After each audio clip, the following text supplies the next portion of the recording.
मैं सबसे पहले आपके पास आना चाहती हूं गौरव भाटिया जी, और शुरुआत आप ही से होगी क्योंकि आप सरकार है और सरकार संसद चलाने में नाकाम हो गई है, ऐसा साफ प्रतीत हो रहा है।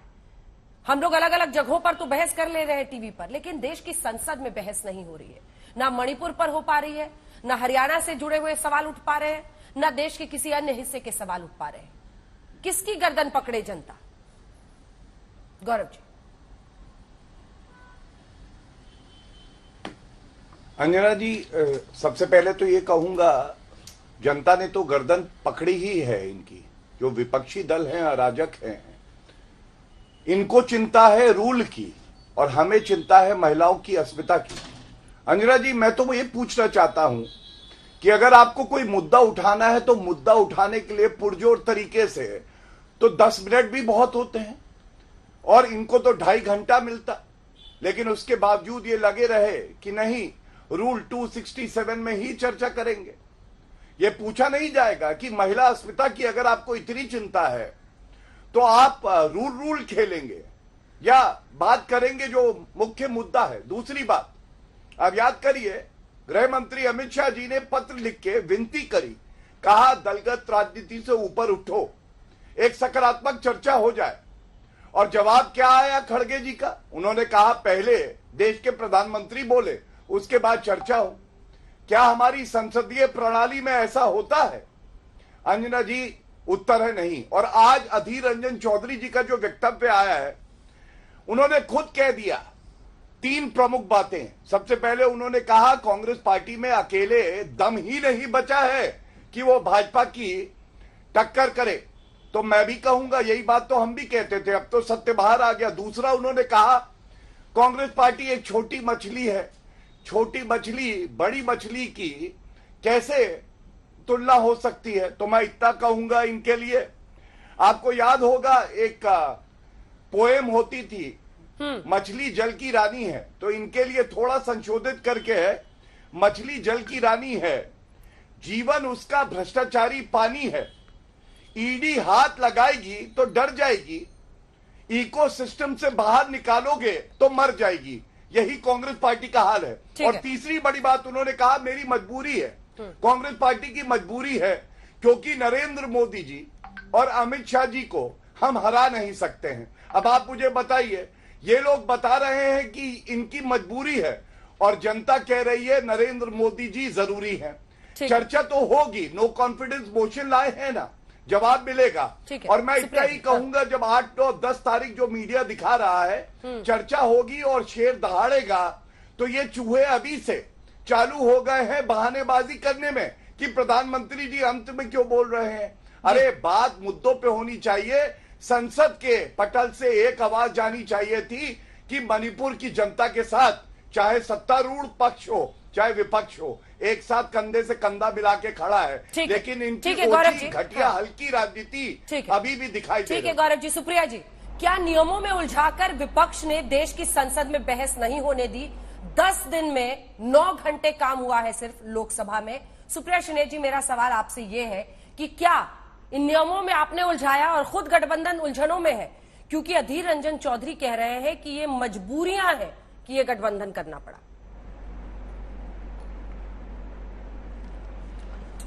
भारत की सदन भाजपा के प्रवक्ता या मेरा या आपका ड्राइंग रूम नहीं है।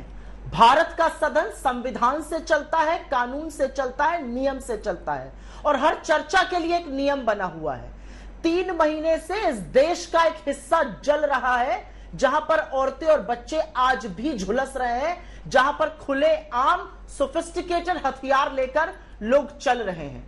उसके बारे में चर्चा करने के लिए हमारे सदन के पास मात्र 2.5 घंटे हैं। ये कोई ड्राइंग रूम डिस्कशन है क्या हमारा या आपका? इससे ज्वलंत दूसरा कौन सा मुद्दा है? तो नहीं, हम बहस से ना भाग रहे हैं, ना हम रूल में उलझा रहे हैं। यह पूरी तरह से साफ है कि सरकार घबरा रही है। प्रधानमंत्री बहस में भाग लेने के बजाय भागे भागे फिर रहे हैं। यह सारा देश देख रहा है, पहली बात। दूसरी बात, मैं यहां पर ज्यादा जरूरी कहना चाहती हूं महिला अस्मिता की बात। महिला अस्मिता पर भारतीय जनता पार्टी को मुंह खोलने की नैतिकता नहीं बची है। 78 दिन तक, जब तक वो भयावह वीडियो नहीं आया, महिला मंत्री से लेकर प्रधानमंत्री उस पर चुप रहे। 38 दिन तक एनसीडब्ल्यू महिला आयोग उस पर बैठा रहा। उस भयावह वीडियो के आने के बाद 36 सेकंड मात्र इस देश के प्रधानमंत्री बोले और फिर बॉटअबाउटरी करने लगे। तो महिला अस्मिता पर मुंह मत खोलिएगा आप, क्योंकि आपके मुख्यमंत्री ने कहा है कि ऐसे एक नहीं सैकड़ों हादसे हुए। हमारी मत सुनिए, अपने विधायक की सुनिए जो कह रहा है राज्य प्रायोजित हिंसा। अपने उस विधायक की सुनिए जो आज जिसको पैरालिसिस हो गया, लकवा मार गया हिंसा के चलते और वो जिंदगी भर के लिए बिस्तर पकड़ लिया है। राज्यपाल की सुनिए जो वो कह रही है भयावह त्रासदी है। चलिए किसी की मत सुनिए।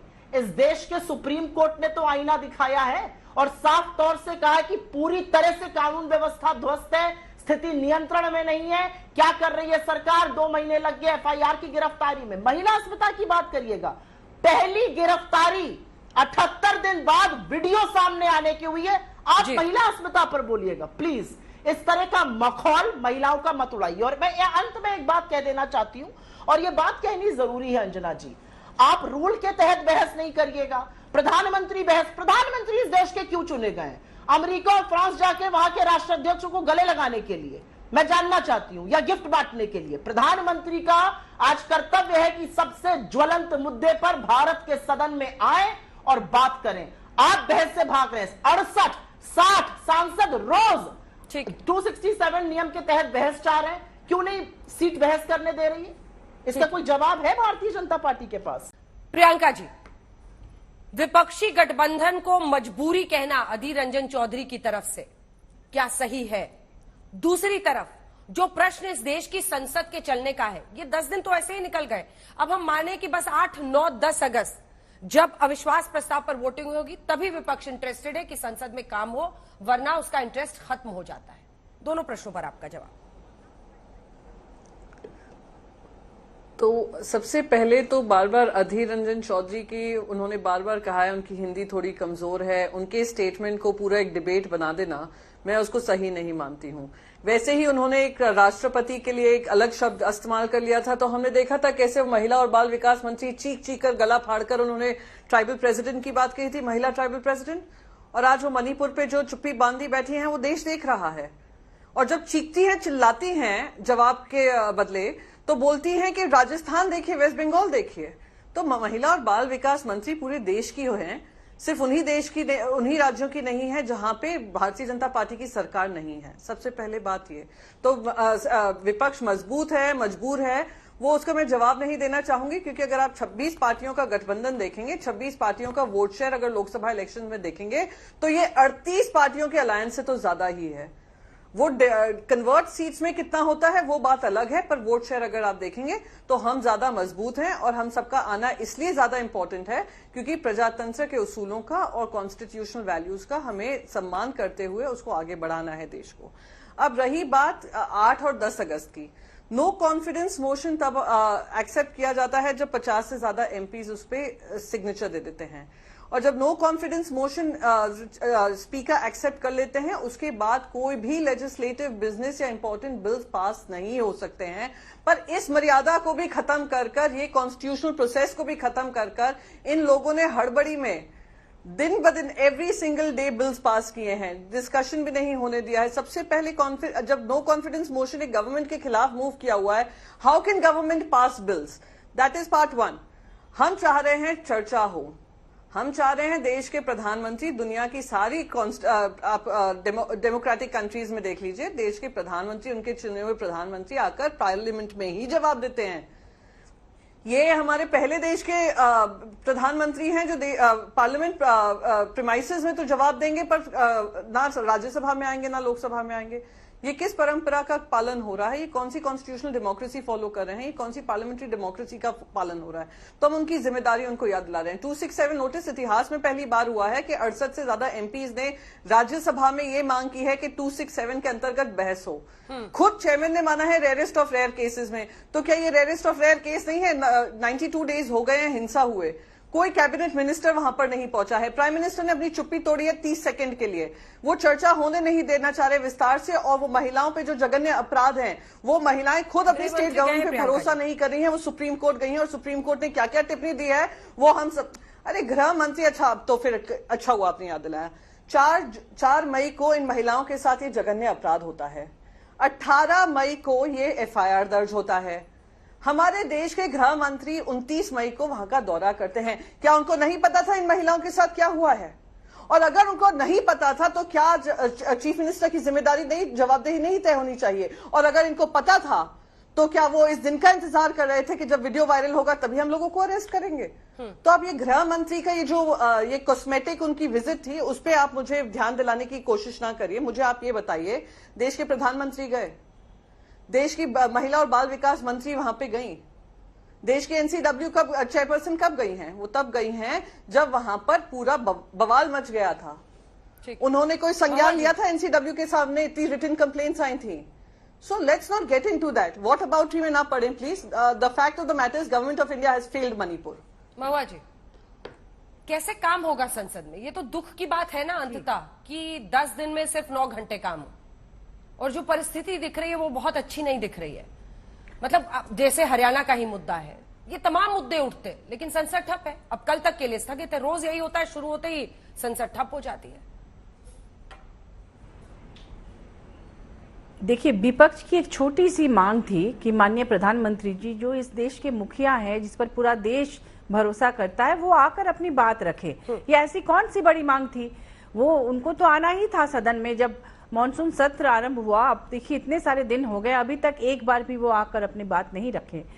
तो इसमें ऐसी कोई बड़ी मांग नहीं थी। जब पूरा का पूरा मणिपुर जल रहा है, हम लोग जब विजिट पे गए एक प्रतिनिधि मंडल, और वहां जाकर हमने देखा कि चूंकि इंटरनेट बंद है, चूंकि वहां से खबरें नहीं बाहर आ रही हैं, तो लोग सोच रहे हैं उनके बयान के हिसाब से, गृह मंत्री जी के, कि हाँ शांति बहाली हो गई।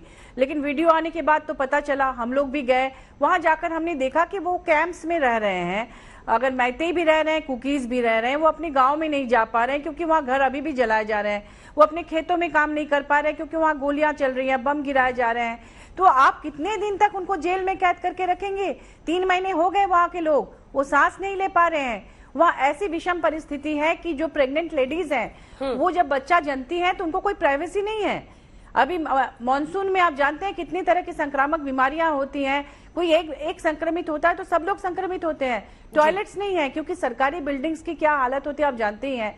पहले से जो दूर दराज के इलाके में जो बिल्डिंग्स हैं वो ऐसे ही टूटे फीटे होते हैं कई बार, और उसमें ना टॉयलेट्स होते हैं ना पानी होती है। आप रातों रात तो वहाँ व्यवस्था कर नहीं सकते हैं। हाँ। उनमें आपने उनको रखा है। सबसे बड़ी समस्या है कि उन दुर्गम इलाकों में उनको भोजन पहुंचाना। अगर कैंप्स में वो रह भी रहे हैं तो उनको ट्रक से या किसी गाड़ी से ही भोजन पहुंचाना है, रोजमर्रा की चीजें पहुंचानी है, क्योंकि एक कपड़े में वो लोग वहां कैंप तक पहुंचे थे, उनके पास कुछ भी नहीं है। तो स्वयं माननीय वहां के गवर्नर ने हम लोग से स्वीकार किया कि हम लोग पहुंचा नहीं पा रहे हैं क्योंकि रास्ते में उन्हें लूट लिया जा रहा है, खाद्य सामग्री लूट ली जा रही है, गाड़ियां जाना नहीं चाहते। वहां की कैंप के लोग कह रहे हैं कि इधर सामान ही नहीं आ रहा है, तो कैसे जिएंगे? अब स्टूडेंट्स पढ़ाई नहीं कर पा रहे हैं। मेडिकल स्टूडेंट्स और नर्सिंग के स्टूडेंट्स कह रहे हैं, कुकी स्टूडेंट्स तख्तियां लेकर खड़े थे और वो कह रहे थे कि उनके जितने भी कॉलेजेस हैं वो है, वहां जाएंगे तो उनकी हत्या हो जाएगी। उनके लिए क्या वैकल्पिक व्यवस्था है? वो साफ साफ कह रहे हैं कि हम लोग सिर्फ मंत्रियों का और प्रशासन का आश्वासन सुनते सुनते थक गए हैं, अब हमें कोई सॉल्यूशन चाहिए। और माननीय गवर्नर ने खुद हम लोगों से कहा कि हम भी परेशान हैं, आप लोग कोई रास्ता निकालिए, आप लोग सब मिलके ऑल पार्टी मीटिंग कीजिए। तो हम चाहते हैं कि इन पर बातें हो, और बातें नहीं हो पा रही है, इसीलिए सदन रुका हुआ। इतने महत्वपूर्ण बिल, लेकिन अच्छी बात है कम से कम देश के सांसदों को आज तक के जरिए हमारे दर्शक महुआ जी सुन रहे हैं